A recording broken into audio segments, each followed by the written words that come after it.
உண்மையிலேயே கஸ்டோடி டெத்துக்கு எதிராக தான் போராடணும்னு ஆசைப்பட்டிருந்தாருன்னா நடிகர் விஜய் அந்த ஜெயராஜ் பினிக்ஸ் பத்தி கூட பேசிருக்கணும். ஆனா அவர் பேச ஜெயராஜ் பினிக்ஸ் மென்ஷன் பண்ணாரு.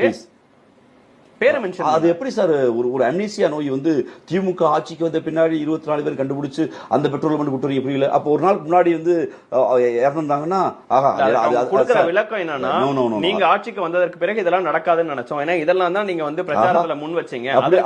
இந்த மாதிரி விஜய் கிளக்கு கொடுத்தாரு. அப்படி கொள்கை பரப்பு செயலாளர் பேசியிருக்காரு. ஜஸ்ட் லைக் தட்ட போல இல்ல சார். அதற்கு மாறா எங்க முதலமைச்சர் ஆட்சிக்கு வந்த முதல் வருஷத்துல முதல் மாசத்துல இப்படி ஒரு பிரச்சனை நடக்குதுன்னா அவரால் உடனடியா அந்த ரிஃபார்ம் பண்ணிருக்க முடியாது. அதுக்கு சாரி கேட்கறது பொறுப்பேற்கிறது ஓகே.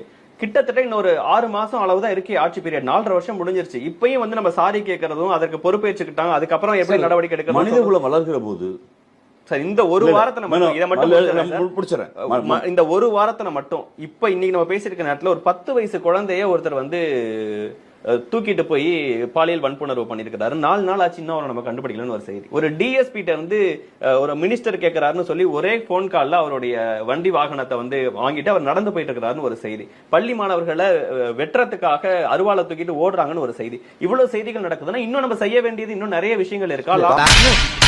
நீ கேட்ட ஒவ்வொரு கேள்வி என்ன செருப்பால் அடிச்ச மாதிரி